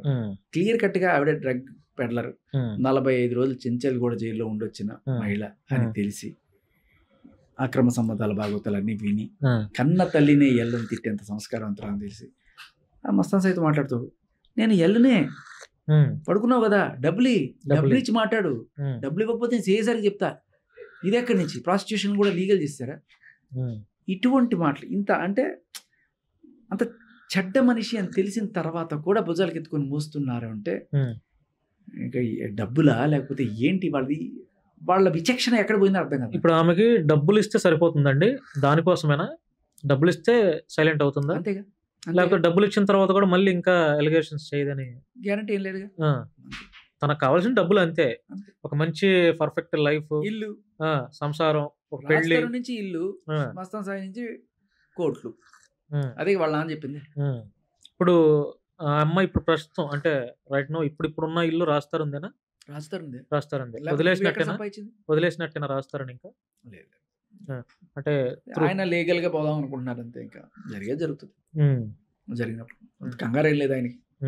సో రాస్తారు ప్రజెంట్ హ్యాపీగా ఉండుంటాడు అంటే ఒక క్లారిటీ వచ్చేసి ఉంటుంది ప్రజలకి. ఇప్పుడు మనిషి బేసికలీ హ్యాపీగా ఉండే టైప్, గొడవలు పోయే టైప్ కాదు. నాకు ఏమనిపిస్తుంది అంటే ఇటువంటి మనిషిని కూడా అతను హ్యాండిల్ చేయగలిగాడు అంటే దారుణమైన అంటే మీరు నిజం చెప్తే నమ్మరు. మగాడు కదా చేసే ఉంటాడులే, మగాడు కదా అలాగే చేస్తాడులే, మనకి ఎలా ఉంటుందంటే మన సొసైటీలో మనం చూడడానికి ఇట్లా కరుగ్గా కనబడతాం, గడ్డాలు వేసుకొని మీసాలు వేసుకొని, చూస్తే మన మీద ఎవరికి సానుభూతి రాదు, అది మనకి అంత తొందరగా ఏడుపు కూడా రాదు. అదే ఒక అమ్మాయి ఎంత కర్కోటకు రాలేను, ఒక న్యాయం చేశాడు సార్, బాలు నన్ను అన్యాయం చేశాడంటే వీడు చూడడానికి అట్టే చూడు, వీడు మీసాలు గడ్డలు, వీడు అంతే కర్కోట లోపల రాయండి. సొసైటీ పర్సెప్షన్ కూడా నువ్వు ఏడవగా ఊరికే 4 ముసలి కన్నీళ్ళు గార్చారంటే అయ్యో పాపం ఆడ కూతురికి అన్యాయం జరిగిపోయింది నిన్ను. బై డిఫాల్ట్ మగాడు నిజం చెప్పినా తడికిలాగా ఉంటుందంట, ఆడది అబద్ధం చెప్తే గోడ కట్టినట్టు ఉంటుందంట. చెప్పారు. దానికి తోడు ఈ సెక్షన్లు ఇవన్నీ వాడుకొని సానుభూతి వాడుకొని అందరూ కొంతమంది ఇటువంటి వాళ్ళు బరి తెగించి లేకపోతే బజారు భాష మాట్లాడి చూసారు కదా, ఇన్ని ఉన్న ఇటువంటి వాళ్ళు కేసులు పెడుతున్నా కళ్ళ ముందు కనబడుతున్నా డ్రగ్ ఎడిక్ట్ అని తెలుసు, తల్లిని బూతులు తిడుతుందని తెలుసు, ఇన్నని తెలిసినా కూడా కేసులు చక్కగా ఫైల్ చేస్తున్నారు పెట్టగానే. ఎప్పుడు రాస్తారు దగ్గర మొదలుపెట్టి ఈ రోజు దాకా నిన్న కూడా ఆవిడ పెడితే కేసు తీసుకుంటున్నారు. ఫిల్మ్ ఇండస్ట్రీలో ఉన్న చాలా మంది ఇప్పుడు డ్రగ్ కేసులో ఇరుక్కుంటే వాళ్ళ కెరియరే పోతుంది, చాలా భయపడతారు డ్రగ్ కేసులో. అట్లాంటిది ఈ అమ్మాయి డ్రగ్ అడిక్ట్ అని తెలిసినా కూడా, డ్రగ్ కేసులో జైలు జీవితం గడిపినా కూడా, అంటే ఎందుకు పోలీసు వారు ఇట్లాంటి వారిని ఎందుకు లైట్ తీసుకుంటున్నారు? ఎందుకు పాయింట్, ఇప్పుడు జైల్లో పెట్టిన తర్వాత అయినా బుద్ధి రావాలి కదా, అయినా కూడా నువ్వు అదే ప్రవర్తన చేస్తే. ఇప్పుడు జైల్లో ఉన్నప్పుడు మన కర్మకి ఏంటంటే జైల్లో ఖైదీలు ఉంటారు కదా, వాళ్ళు ఇలాగే ఏదో నేరం చేసి వచ్చి ఉంటారు కదా. ఈవిడ రూమ్మేట్ ఎవరో తెలుసా జైల్లో? మూసా, నైజీరియన్, 200 గ్రాములు మెత్తో ఏదో అమ్ముతూ రెడ్ హ్యాండెడ్ గా దొరికిపోతే ఆ సబ్స్టెన్స్ వెయిట్ ని బట్టి శిక్షలు కూడా 3 ఏళ్ళు 4 ఏళ్ళు గట్టిగా రిమాండ్ లోనే ఉన్నట్టుంది. సో తర్వాత అక్కడ ఆవిడ పరిచయం చేసుకుని వెళ్ళిపోయిన తర్వాత, జైలు నుంచి బెయిల్ బయటకు వచ్చిన తర్వాత ఆవిడని కాంటాక్ట్ చేసి మరి డ్రగ్స్ తెప్పించుకుంటుందో ఏం చేస్తుందో లేదు, ఆవిడ ఈ ఇంటికి వచ్చి ఈవిడితో కలిసి పార్టీ చేసుకుని ఇంజెక్షన్లు ఇంకా వాట్ ఎవర్ అవన్నీ కూడా ఆ ఇంటి పనోడు సప్లై, అతను పనోడు బయటకు వచ్చి చూసి అదే ఇట్లా జరుగుతుందని చెప్పి ఫోటోలతో సహా ఆ ఇంజెక్షన్ల ఫోటోలు అన్ని కూడా తీసుకొచ్చి బయట పెట్టాడు. తీసుకెళ్లి పోలీస్ స్టేషన్ లో కూర్చోబెట్టి, సార్ వీడి పని చెప్తున్నాడు, ఏంటి మీరు వెళ్ళి ఏమైనా రైడ్ చేస్తారా అని అడిగితే నో యాక్షన్. ప్రీతి అనే అమ్మాయి నాకు బలవంతంగా డ్రగ్స్ ఇచ్చి నా జీవితం నాశనం చేసింది సార్ అని వెళ్ళి అడిగితే నో యాక్షన్. లావణ్య వెళ్ళి కేసు పెడితే మాత్రం వెంటనే హత్యా ప్రయత్నం. అంటే బేసికల్లీ వీళ్ళకి కంప్లైంట్ పెట్టడం రాదా, లేకపోతే సిస్టంలో లూప్ హోల్స్ తెలీదా? నిజానికి సిస్టమ్ తెలిసిన వాడికన్నా సిస్టంలో లూప్ హోల్స్ తెలిసిన వాడే బాగా బతుకుతున్నాడు. అది సార్ ఫిల్మ్ ఇండస్ట్రీలో ఇప్పుడు ఒక లావణ్యతోనే కాకుండా ఇంకా ఎవరైనా కాస్టింగ్ కౌచ్ పేరుతో ఇట్లాగా ఏదైనా అన్యాయానికి గురైతే వాళ్ళ తరపున కూడా మీరు నిలబడతారా, స్టాండ్ తీసుకుంటారా, లేదంటే లావణ్య ఇన్సిడెంట్తో ఇక పక్కన పెట్టేస్తారా? ఒకటి నాకు తెలిసిన వాళ్ళు చాలా మంది ఇండస్ట్రీలో తలుకు బెలుకులు చూసి వచ్చేవాళ్ళు 99% వీళ్ళందరికీ తెలుసు లోపల ఏం జరుగుతుంది, ఖచ్చితంగా తెలుసు. ఎందుకంటే ఈ కాస్టింగ్ కౌచ్ అనేది మీరు వాడుతున్నారు, బయట అందరికీ సీరియల్కి వెళ్ళినా సీరియల్కి వెళ్ళినా కూడా కమిట్మెంటా నాన్ కమిట్మెంటా అది ఏదో పెద్ద ఇదిలాగా ఓపెన్గా సరే ఇష్టమైన వాళ్ళు ఓకే అంటున్నారు, ఇష్టం కాని వాళ్ళు వెళ్ళిపోతున్నారు, కొంతమంది చెప్పు తీసుకుంటూ వచ్చేస్తున్నారు, ఇటువంటి వాళ్ళు కూడా ఉన్నారు. కానీ అటువంటిది అని తెలిసిన తర్వాత అక్కడికి వెళ్ళి అవన్నీ కానిచ్చి ఎఫ్ఐఆర్లో లేకపోతే అన్నీ చేసుకొని ఫైనల్గా చేసి నువ్వు ఆడిషన్లోనూ దేంట్లో సెలెక్ట్ కాలేదన్నప్పుడు అప్పుడు వచ్చి నాకు అన్యాయం జరిగిందని బయటపడు. నీకు నిజంగా వాడు ఇటువంటివి ఆఫర్ చేస్తే అది నీకు తప్పు అనిపించినప్పుడు ఆన్ ద స్పాట్ అప్పుడే వెళ్ళి నువ్వు పోలీస్ కంప్లైంట్ ఇవ్వు, లేకపోతే అక్కడ పాష్ కమిటీకి ఏదైనా కంప్లైంట్ ఇవ్వు. అలా కాకుండా వెళ్ళిపోయి నీ కెరీర్ కోసం అని చెప్పి ఏదో బయటకి బిల్డప్ ఇచ్చి ఇవన్నీ కూడా ఎలా ఉంటాయంటే భయ్య, ఫస్ట్ టైం మాత్రమే కష్టంగా ఉంటుంది, తర్వాత అలవాటు అయిపోతుంది. ఎలా అంటే వచ్చిన కొత్తలో ఆవిడకి నిజంగా ఇటువంటి అలవాట్లు లేకుండానే ఇండస్ట్రీకి వచ్చింది అనుకో, వచ్చిన 2 రోజులకే ఈ జాకాళ్ళు తోడేళ్ళు దరిద్రులు అందరూ కూడా డైరెక్ట్ గా రేపులో కూడా చేయడు, అడుగుతాడు డైరెక్ట్ గా అడుగుతారు, రండి గెస్ట్ హౌస్ రండి, సినిమాకి రండి. అర్థం కాని అమాయకులు కూడా కాదు, అర్థం అవుతుంది. కొంతమంది చాలా తెలివిగా ఇదిగోండి అదిగోండి రండి అన్న దాంట్లోనే అడుగుతున్నారు అనేది అర్థం చేసుకోవాలి, అంతే కదా. ఇప్పుడు సినిమాకి రండి, అక్కడికి వస్తారండి, ఇక్కడికి వస్తారండి అని అడగడంలోనే వాళ్ళు కమిట్మెంట్ అడుగుతున్నారని అర్థం చేసుకోవాలి. సో అడిగినప్పుడు నీకు ఇష్టం లేకపోతే వెళ్ళి కంప్లైంట్ ఇవ్వచ్చు, హెరాస్ చేస్తున్నాడని కంప్లైంట్ ఇవ్వచ్చు, అన్నీ చేయొచ్చు. కానీ లొంగిపోయి తర్వాత ఎప్పుడు వెళ్ళి కంప్లైంట్ ఇస్తారు, కంప్లైంట్ ఇస్తున్నారు కదా, అది తప్పు, చాలా తప్పు. ఎందుకంటే ఇక్కడే కాదు, ఇది ఏంటంటే అవకాశవాదం అన్నమాట. ఏదో రకంగా వాడిని చేసుకొని వాడి ఫోటోలు ఏమన్నా తీసుకొని వాడి వ్యామోహమే, వాడి తప్పే. కానీ వాడి తప్పేంటి? రేపా? కాదు. అమ్మాయిని ఇండీసెంట్ ప్రపోజల్ చేయడం. అవకాశం కోసం వచ్చిన అమ్మాయిని నువ్వు అడగకూడదు అడిగావు, విచ్ ఈజ్ రాంగ్. దానికి తగ్గ శిక్ష నీకు పడాలి. కానీ ఆ అమ్మాయికి ఓకే, వాడికి ఓకే అయితే నీకేంట్రా ప్రాబ్లం అంటారు. కానీ ఇది సిస్టమ్ని కరప్ట్ చేయడమే కదా. ఈ సిస్టమ్ ఇలాంటి దరిద్రం తెలిసే 99% వస్తున్నారు. ఆ మిగతా 1% సరే తెలియకుండా వచ్చిన నిజంగానే 1% ఎక్కడో చోట జెన్యున్గా చేసేవాళ్ళు కూడా ఉన్నారు. కానీ ఒక రెస్పెక్టబుల్ ఫ్యామిలీ నుంచి వచ్చేవాళ్ళు మనం మామూలుగా వెళ్ళి చేసినా కూడా మనల్ని కూడా ఈ ఘాటికి కట్టేస్తారు.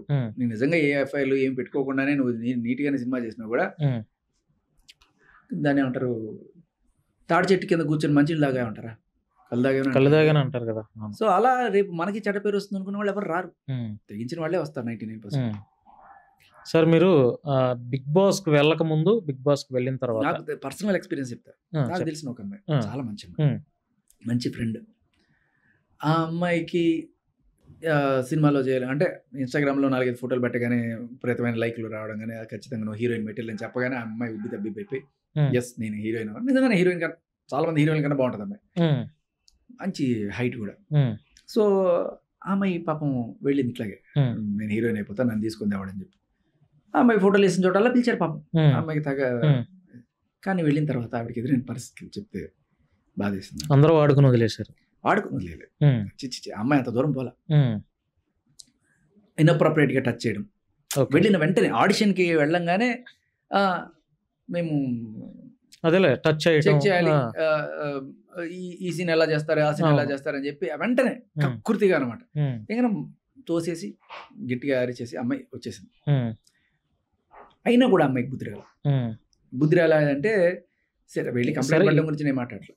మళ్ళీ పాపం ఇంకెవడన్నా మంచోడు ఇంకో చోట ట్రై చేద్దాంలే అన్నట్టు కామెంట్లు చూస్తే అబ్బా నువ్వు హీరోయిన్, అబ్బా నువ్వు సూపర్ అని చెప్పి వస్తున్నప్పుడు నేను ఎందుకు చేయలేకపోతున్నాను అని చెప్పి ఆ అమ్మాయి నికార్స్గా ఉండే అమ్మాయి 4-5 చోట్ల ట్రై చేసి 4-5 చోట్ల కూడా ఇలా గురయ్యి ఈ అమ్మాయి కన్నా తక్కువ అందంగా ఉండి తక్కువ టాలెంటెడ్, యాక్టింగ్ కూడా రాదు అలాంటి అమ్మాయి సార్ మీరు ఏమడితే నేను అది ఇచ్చేస్తాను సార్ అని చెప్పి వాళ్ళు అడక్కపోయినా సరే మీద పడిపోయి కొంతమందికి అవకాశాలు దొరుకుతుంది.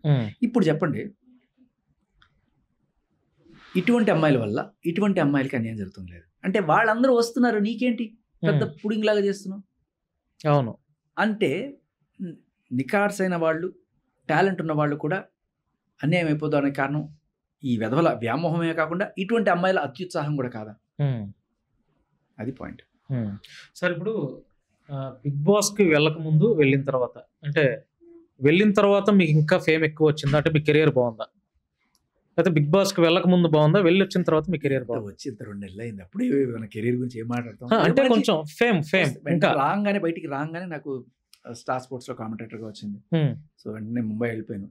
అప్పుడు పెద్ద బ్రేక్ రావడానికి కూడా కారణం అదే. అవును, సో ఇంటర్వెల్ బ్యాంక్ పెద్దగా అయింది. అవును, సో తర్వాత వెళ్ళాను. తర్వాత మూవీ ఆఫర్స్ కూడా వస్తున్నాయి అబ్రాడ్ లో. అంటే పర్లేదు కదా, మీకు అనిపిస్తుంది కదా సాటిస్ఫాక్షన్ గా? పర్లేదు, నాకు కొంచెం ఫెమిలియర్ అయ్యాను నేను కూడా, నా ఫేస్ అందరు చూస్తున్నారు, గుర్తుపడుతున్నారు, ఆ ఫీల్ అయితే ఖచ్చితంగా ఉంది. Big boss is really big platform. కాకపోతే ఏంటంటే నాకు జరిగిన అడ్వాంటేజ్ అప్పటికే ఈ ఇష్యూ ద్వారా బాగా యూట్యూబ్ వాటిలో అనడం వల్ల మంచి పాపులారిటీ ఉండడం. కాకపోతే అప్పటిదాకా అంతా న్యూస్ సెక్షన్ లో గట్టిగా నాదున్నాను. అవును, ఇది entertainment section, complete different audience.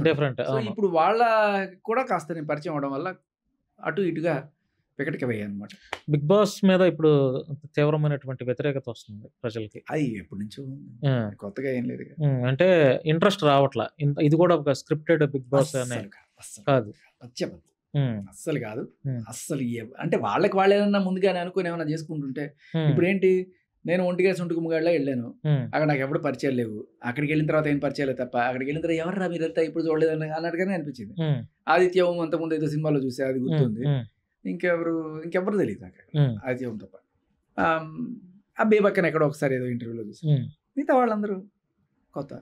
And వాళ్ళకి ఏంటంటే ఆల్రెడీ ఒకరికొకరు తెలుసు, చక్కగా కూర్చొని మా కబుర్లు చెప్పుకుంటూ వాళ్ళు అండ్ అలాంటప్పుడు వాళ్ళకి ఏంటంటే వాళ్ళు ఏదైనా సరే నేను ఇలా చేస్తాను నువ్వు ఇలా చేయ అనుకుని ఒక స్కెచ్లు వేసుకోవడానికి వాళ్ళకి పాసిబిలిటీ ఉంటుంది. అంతేకాని బిగ్ బాస్ ఎప్పుడు చెప్పడు నువ్వు ఇది చెయ్యి ఇలా డ్రామాలాడు అని చెప్పి ఏమి చెప్పడు బిగ్ బాస్. కాకపోతే నువ్వు చేసిన దాన్ని ఆయన ఎలా అయినా వాడుకోవచ్చు. సార్ ఇప్పుడు మీరు బాగా ఎమోషనల్గా ఫీల్ అయినటువంటి ఇన్సిడెంట్ ఏదైనా ఒక సందర్భం ఉందా అంటే ఏం చెప్తారు? బాగా హ్యాపీగా ఫీల్ అయ్యి ఫ్యామిలీ అంతా కూడా హ్యాపీగా ఫీల్ అయినటువంటి సందర్భం ఏదో ఒకటి ఉంటుంది. బాగా ఎమోషనల్గా ఫీల్ అయినటువంటి సందర్భం ఎప్పుడు? హ్యాపీగా మీరు ఫీల్ అయినటువంటి సందర్భం ఎప్పుడు?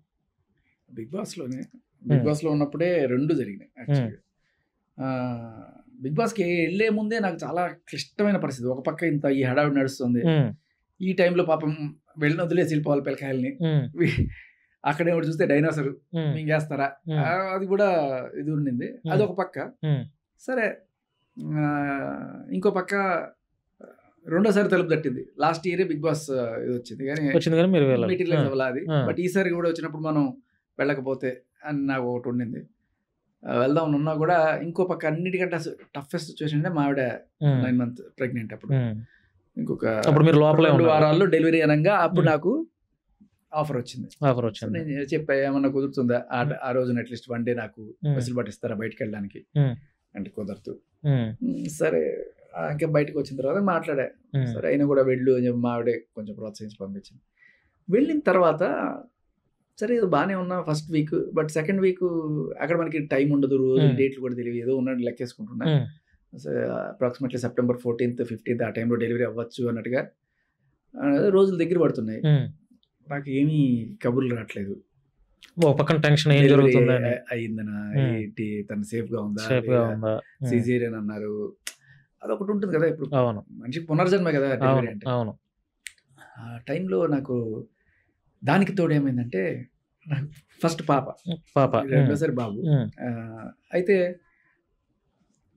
ఆ టైంలో ఒక సెగ్మెంట్ ఒకటి పెట్టారు బిగ్ బాస్లో. అదేంటి, నాన్నని గుర్తు చేసుకుంటూ మీ నాన్న గురించి చెప్పండి చెప్పి ఇంటి నుంచి ఏవో ఫోటోలు వచ్చాయి. సో నాకు అది బాగా ట్రిగ్గర్ అయిపోయింది. అంటే రోజు బుడ్డిదాన్ని ఇట్లా పడుకోబెట్టుకుని కథలు చెప్తా పడుకోబెట్టాడు.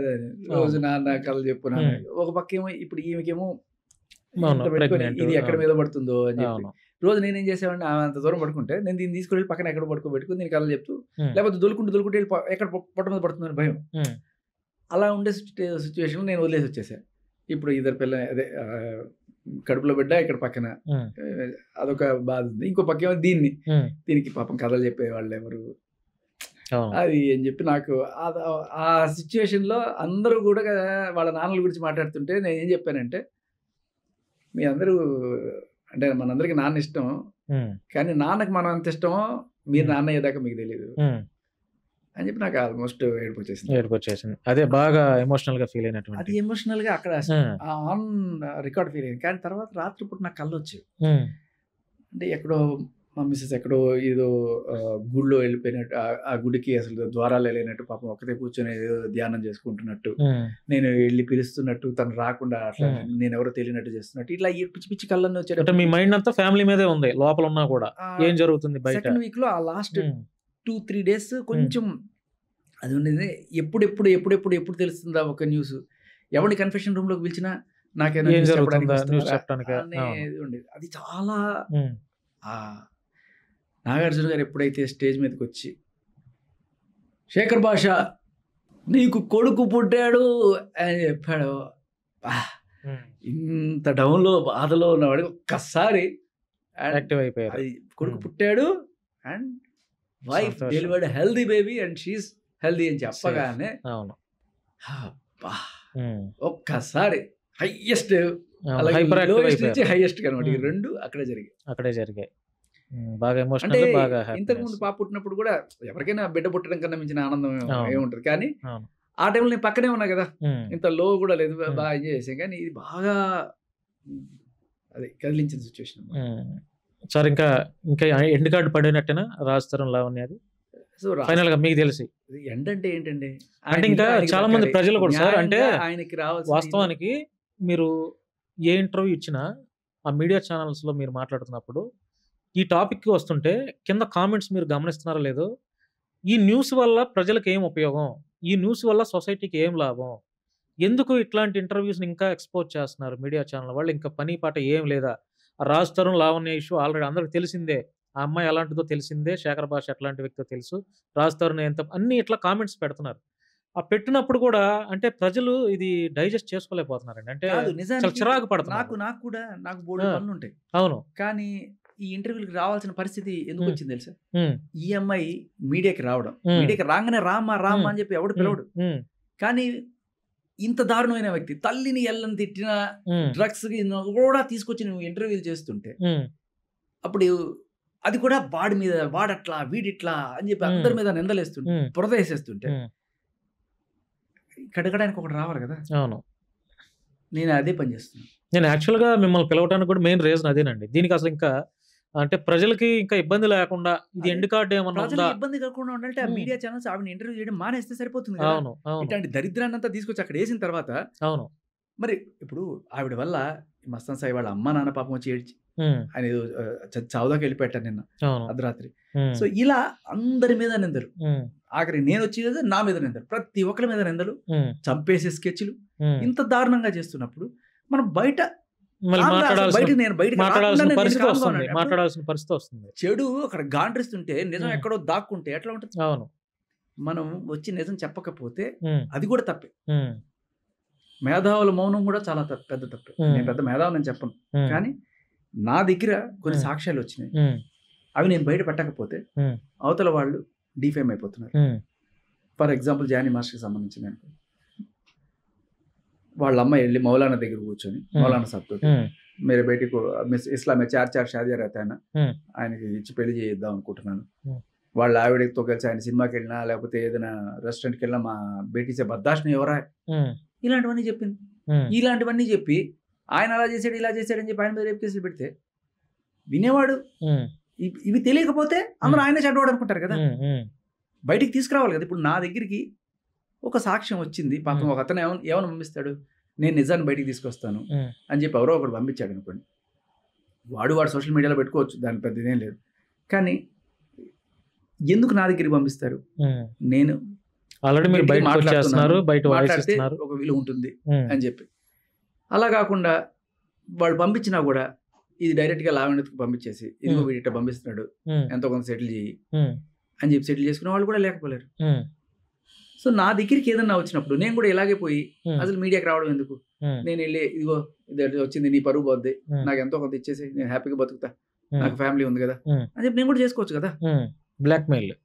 ఉమ్, మెయిల్ చేసి డబ్బులు సంపాదించుకోవడం అనేది ఉమ్, ఇప్పుడు నాకు ఈ పెంట కూడా లేదు. ఉమ్, హాయిగా మీడియాకి వచ్చి ఉమ్, ఈ ఎందుకయ్యా ఈ పెంట ఇది అనుకునే బాధలు కూడా లేవు కదా. నాకు ఉమ్, రావాల్సిన పనే లేదు నాకు. ఉమ్, ఏ వచ్చినా కూడా ఇగో ఎంతో కొంత ఇచ్చేసాడు లేకపోతే మీడియాలో పెట్టేస్తా ఉమ్, అని చెప్పి బెదిరించుకోవడాలు డబ్బులు తీసుకోవడాలు ఇవన్నీ ఉమ్, చేసుకో.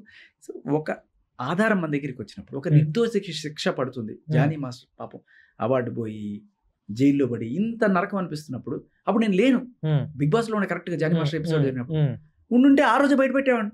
ఉమ్, బయటికి తీసుకురావడమే నేరం. ఉమ్, పోక్సో చట్టం పెట్టింది ఆవిడ. ఉమ్, ఆవిడకి అగ్నెస్ట్ గా నువ్వేమన్నా తీసుకొస్తే ఎంత పెద్ద ఉమ్, అంటే ఒక నిర్దోషి సంకనాకపోయి వాడు చచ్చిపోయినా పర్లేదు, ఉమ్, వాడికి అగ్నెస్ట్ గా ఉండే ఎవడు బయటపడి ఎవడో ఒకటి రావాలి కదా. ఉమ్, జనానికి నిజం చూపించాలి కదా. ఉమ్, నేను వస్తున్నా నిజం చూపిస్తున్నా, ఉమ్. పెట్టండి కేసులు పెట్టండి. ఇప్పుడు మీ వైఫ్ సపోర్ట్ ఎలా ఉంది మీకు? అంటే ఎందుకు ఆడపిల్ల కదా, ఆ అమ్మాయి పాపం అమ్మాయి పోతుంది మనకెందుకు అని మీ వైఫ్ ఇప్పుడు అనట్లేదా?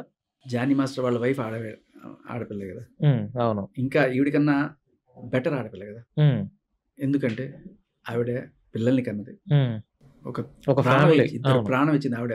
ఉమ్, అంత చేసి వాళ్ళని పెంచింది. ఉమ్, ఈవిడ చేసిందా? ఉమ్, ఈవిడికన్నా బెటర్ ఆవిడే కదా. ఉమ్. కానీ ఆడపిల్ల కదా. ఈవిడ అందంగా డాన్స్లు వేయచ్చు, ఉమ్, అందంగా కనబడచ్చు, కానీ నిజమైన వాల్యూ ఏంటండి? ఉమ్, ఈవిడే కదా. ఒక కుటుంబ బాధ్యత మోస్తున్న ఇల్లాలు. ఉమ్, మరి ఆడపిల్లలకి అగ్నెస్ట్గా కాదు, ఆడపిల్లలు ఫర్గానే ఉన్నా నేను. ఉమ్, మీరు గమనిస్తే ఉమ్, ఇటువంటి ఆడపిల్లలకి న్యాయం జరగదు ఎక్కడ. ఉమ్, సంసార పక్షంగా ఉండే వాళ్ళకి, పరువుగా బతకాలనుకునే వాళ్ళకి జరగదు. ఉమ్. ప్రీతి ఉంది అంటే బయటకు నేను రాదు. ఎగనెస్ట్ అని నేను అనట్లేదు, కానీ ఇప్పుడు లావణ్య అనే ఇటువంటి అమ్మాయి కూడా మహిళే కాబట్టి. నేను ఎవరైనా సరే ఆ, ఇప్పుడు నేను వాళ్ళని ఎందుకు టార్గెట్ చేస్తాను? ఉమ్, వాళ్ళు అమాయకులైన మగవాళ్ళని, అమాయకులైన ఫ్యామిలీని టార్గెట్ చేశారు కాబట్టి వాళ్ళు ఫస్ట్ టార్గెట్ చేశారు. ఉమ్, నిజాలు నేను బయటకు తీసుకొచ్చాను. ఉమ్, అది నేను వాళ్ళని టార్గెట్ చేసినట్టు ఫీల్ అయితే నేనేం చెప్తాను? ఉమ్. నేనేమి వాళ్ళు అదే అనుకుంటున్నారు కదా. అదే మరి. కదా. ఇప్పుడు మీరు టార్గెట్ చేయడం మీకు అలవాటైంది. ఉమ్, ఆయన జైల్లో పెట్టించావు, ఆయన ఉద్యోగం ఓడగొట్టించావు, ఆయన ప్రెసిడెంట్షిప్ తీపిచ్చావు, ఉమ్, నేషనల్ అవార్డు రద్దు చేయించావు, ఇన్ని చేయించి ఉమ్, నువ్వు ఆయన టార్గెట్ చేసావు, ఆయన ఫ్యామిలీని టార్గెట్ చేసావు, ఉమ్, నన్ను మాత్రం ఎవరు టార్గెట్ చేయకూడదు. ఉమ్, నేను ఉమ్, కాలు కింద తీసి నలిపేస్తా ఒకటి జీవితాన్ని ఉమ్, కదా. ఉమ్. ఇప్పుడు టచ్ లోనే ఉన్నారా రాజ్ తరుణ్? మీరు మాట్లాడుకుంటున్నారా అప్పుడప్పుడు మాట్లాడుతున్నాను. అప్పుడప్పుడు? ఇప్పుడు ఈ ఇష్యూ మీద రీసెంట్ గా ఏమైనా మాట్లాడారు? నేను ఎప్పుడు అదే అంటే మనం అనుకునేదే జరిగింది, మనం అనుకునేదే జరిగింది. తర్వాత రాజు ఎక్కడో వేరే ఇల్లు తీసుకొని పాపం ఎక్కడో ఉంటున్నాడు. ఉమ్, ఒకసారి ఇప్పుడు కాల్ చేసినప్పుడు ఏది ఇట్లా కొత్త ఇల్లు తీసుకున్నాను అంటే ఒకటే అడిగి, ఈసారి ఎవరికి ఇస్తున్నావు ఇల్లు అని అడిగి. సో ఓకే సరదాగా మాట్లాడతాను కానీ బట్ అమాయకుడు, చాలా అమాయకుడు. అవును. అది కానీ కష్టపడి పైకి వచ్చాడు అతను కూడా, చాలా కష్టపడి. చాలా ఒక మందికి దెబ్బకి ఈ తెలీదు, ఇష్యూతో చాలా మందికి తెలీదు. ఏ గాడ్ ఫాదర్ లేకుండా అవును, అండ్ మంచి వ్యక్తి కూడా, ఎంత మంచి బ్యాక్గ్రౌండ్ వ్యక్తి సపోర్ట్ అంటే లేకుండా. అవును, ఈ మస్తాన్ సాయి వాళ్ళ అమ్మని ఈ అమ్మాయి తిట్టినప్పుడు, అంటే రాజు వాళ్ళ అమ్మని కూడా తిట్టింది కానీ ఈ రోజు రాజు అమ్మాయి మీద చెయ్యెత్తల. అమ్మాయి కదా ఎంత దారుణంగా అమ్మని తిట్టినా కూడా చెయ్యెత్తకపోతే మస్తాన్ సాయి నేను ఎప్పుడు వాళ్ళ అమ్మని ఇట్లాగే తిడితే మస్తాన్ సాయి ఊరుకోలే, ఉమ్, లెఫ్ట్ అండ్ రైట్ గట్టిగా ఇస్తే ఉమ్, తప్పుపోయే అమ్మాయిని కొట్టడం అని చెప్పి ఆపెట్ట. ఉమ్, అరే చూడండి ఏ మరి. మహానుభావుడు రా బాబు, ఈ సహనం ఎక్కడి నుంచి వస్తుంది ఆ. నాకు అర్థమే కాదు. అతను ఆ ఇన్సిడెంట్ జరిగినప్పుడు కూడా అండి, అతను ఫేస్ అంటే పాపం అంటే బయటికి చూపించుకోలేక మానసికంగా ఇబ్బంది పడ్డాడు. అతని మాటల్లో కానీ, ఆ ఆడియో ఫంక్షన్లో అతను మాట్లాడే విధానం అంటే ధైర్యంగా మాట్లాడలేకపోయాడు, అంటే అవమానంగా ఫీల్ అయ్యాడు. అంటే రాజ్కి ఒక ఇది ఉంది, ఏదో ఫోబియా, క్లాస్ట్రోఫోబియా అనేది అంటారు. ఆ, అదేంటంటే క్లోజ్డ్ గా ఉన్న డోర్స్ ఉన్నప్పుడు కొంచెం, కొంచెం ఒక షేక్ వస్తుంది షేక్ వస్తుంది. బాడీలో, ఆ, ఒక చిన్న తెలియని ఒక ఉమ్, ఓకే, అదే అదే మీరు ఓపెన్ గా ఇంటర్వ్యూ చేయండి, Hmm. ఏదైనా ఓపెన్ ప్లేస్ లో ఇంటర్వ్యూ చేయండి, రాజ్ గట్టిగా మాట్లాడతారు. గట్టిగా మాట్లాడుతుంది. అది నాకు తర్వాత తెలిసింది. తెలిసింది. అలాంటిది. ఉమ్. కానీ ఏదేమైనా ఫైనల్ గా మొత్తానికి ఎండ్ కార్డు పడినట్టే అని మేము అనుకుంటున్నాం. మరి ఎండ్ కార్డు ఇంకేమన్నా ఉందంటారా మీరు చేయాల్సిన? తనకి ఎక్కడ న్యాయం జరిగిందండి? ఉమ్. రాజుకి కానీ న్యాయం అర్థమైపోయింది, ప్రజలకు తన ఇల్లు అర్థమైపోయింది తనకి కదా, దక్కాలి. ప్రజాస్వామ్యంలో ప్రజలే కదా See, అల్టిమేట్ గా. కాదు కాదు కాదు, ఉమ్. ఎంత న్యాయం జరగలేదండి. జరగలే ఇంకా. ఆవిడ చేసిన అన్యాయానికి ఆవిడకి శిక్ష పడాలి, రాజుకి తగ్గ న్యాయం జరగాలంటే ఉమ్, ఎంత డ్యామేజ్ అయింది తనకి, ఉమ్, తన ఇమేజ్ కి డ్యామేజ్ అయింది. ఉమ్, తను 50 కోట్ల వరకు వేయచ్చు. ఉమ్, దానికి తోడు ఆయన ఇల్లు రావాలి కదా, ఇప్పటికీ గబ్బిలంలాగా ఇంట్లో పట్టుకొని వేలాడుతూ ఇది నా ఇల్లు నా ఇల్లు అని చెప్పి ఎలా సిగ్గు లేకుండా చెప్తారు? ఉమ్, నువ్వే తప్పులు చేసావు, నువ్వే అక్రమ సంబంధాలు పెట్టుకున్నావు, నువ్వే డ్రగ్స్ చేసావు అన్ని. ఉమ్, అలాంటి మహిళని ఉమ్, ఎలా ఉమ్, ఒక అది ఉమ్, నమ్మడానికి కూడా ఇవన్నీ చెప్పి నేను అమాయకురాల్ని, ఉమ్, నన్ను నన్ను చేసాడు, వీడి చేసాడు. ఉమ్. ఫైనల్ గా వాడు ఇంకా నిన్ను పెంట తినమంటే నువ్వు పెంట తింటావా? ఉమ్, తినవు కదా. ఉమ్, మరి వాడు చెప్పాడని కేసు పెట్టా, వీడు చెప్పాడని కేసు పెట్టా, ఉమ్, ఎందుకు ఆ మాటలండి? ఉమ్. కుదిరితే లావణ్య గారితో నేను కూడా ఒక ఇంటర్వ్యూ ట్రై చేస్తాను. ట్రై చేసి అంటే అదే చేస్తాను. ట్రై చేస్తాను. ఎందుకు అన్నాను అంటే, ఇప్పుడు మీరు ఇందాక అన్నారు మీడియా వాళ్ళు కూడా ఆవిడతో మాట్లాడిస్తున్నారు కాబట్టి మేము వచ్చి ఇట్లా ఇంటర్వ్యూస్ ఇవ్వాల్సి వస్తుంది. కానీ నేను ఇంటర్వ్యూ చేస్తే నేనేమంతా ఆవిడ పక్షపాతిగా ఏం మాట్లాడను, ఫ్యామిలీ విలువలు మాట్లాడతాను, ఆవిడ ఒక ఆడపిల్లని గుర్తు చేస్తాను, నీ వెనక తల్లిదండ్రులు ఉన్నారని గుర్తు చేస్తాను, ఎంతమందితో అఫైర్స్ పెట్టుకుంటావు, నీకంటూ ఒక బాధ్యత లేదా, నీకు పెళ్లి చేసుకోవాలి, పిల్లల్ని కానాలి, ఒక లైఫ్ లీడ్ చేయాలని లేదా, ఇలాంటివన్నీ గుర్తు చేస్తా. నేనేదో ఆవిడతో మాట్లాడి 100% అదే చేస్తా, 100% నో డౌట్. అందులో ఆవిడ చేసిన తప్పుల్ని ఆడియో రికార్డ్స్ వినిపించి ఇలా చేసావు అలా చేసాం, కనీసం అప్పుడైనా అంటే ఇప్పుడు మీడియా వాళ్ళు కంటెంట్ కోసమో లేకపోతే వ్యూవర్షిప్ కోసమో రకరకాలుగా ఆవిడతో మాట్లాడిస్తే మాకేదో అని అనుకుంటారు. కానీ మా శశి టీవీ ద్వారా మేమైతే ఆ ప్రయత్నం అయితే చేయము. ఇప్పుడు మిమ్మల్ని కేవలం ఇంటర్వ్యూకి పిలిచింది కూడా మీతో ఏదో ఆవిడతో 4 తిట్టిద్దామనో లేకపోతే ఇదని కాదు. ప్రజలు ఇబ్బంది పడుతున్నారు. సో మీకు చాలా పనులు ఉంటాయి. ఇదే పద్దాకల 24 గంటలు మాట్లాడాలనే నీడ్ అయితే మీకు అవసరం లేదు. ఆల్రెడీ ఆ అమ్మాయి గురించి మీరేంటనేది ప్రజలకు తెలిసిపోయింది. రాజ్ తరుణ్ ఏం తప్పు ఉందో తప్పులేదో ప్రజలకు అర్థమైపోయింది. ఆ అమ్మాయి చేసినటువంటి రీసెంట్‌గా మస్తాన్ సాయి మీద పెట్టుకున్నప్పుడు ఆ అమ్మాయికి ఒక క్లారిటీ 2 తెలుగు రాష్ట్రాల ప్రజలు, యూట్యూబ్ చూసేవాళ్ళందరికీ అర్థమైపోయింది. సో నేను గనక ఇంటర్వ్యూ చేసి నేనైతే 100% ఆవిడ కాంటాక్ట్ చేస్తాను. నాకు కనుక ఇంటర్వ్యూ ఇస్తే నేనైతే తప్పకుండా నేను ఇప్పుడు మీ ఇంటర్వ్యూలో ఇప్పుడు మీతో ఏవైతే చెప్పానో అవే ఆవిడకి గుర్తు చేస్తా. అవసరమైతే మీరిక అది మార్చుకొని అని గట్టిగా కూడా చెప్తా. సో మీరు ఫైనల్‌గా ఇంకా ఈ విషయం మీద మీరేం చెప్పాలనుకుంటున్నారు? వెరీ సెన్సిబుల్ క్వెషన్స్ అడిగారండి మీరు. నాకు అది నచ్చింది. హ్మ్. సో ఇలాగే దాట వేసే ప్రయత్నం చేసినా కూడా హ్మ్. పట్టుబట్టి హ్మ్. క్వశ్చన్స్ అడిగి సమాధానాలు తీసుకోండి. అవును. ఎందుకంటే హ్మ్. ఓ పోలీస్ ఆఫీసర్‌తో నువ్వు ఎందుకు అలా బిహేవ్ చేసావు అవును. అని అడిగితే అడగాలిగా మరి. అడిగినప్పుడు హ్మ్. ఆవిడ ఆ వీడియో నేను కాదండి మస్తాన్ సాయి, నువ్వు క్వశ్చన్ జాగ్రత్తగా విను. అవును. ఎందుకు ఆయనతో రక్తాలు వచ్చాడు గోకుతున్నావు, ఆయన ఒక పక్క వద్దంటున్నాడు, నేను హ్మ్. దూకుతా, హ్మ్. నేను గలీజ్ దాన్ని, హ్మ్. నాకు కాస్త ఎక్కువ రెచ్చగొడతా, ఉమ్, ఇలాంటివన్నీ ఎందుకు మాట్లాడుతున్నావు? ఉమ్.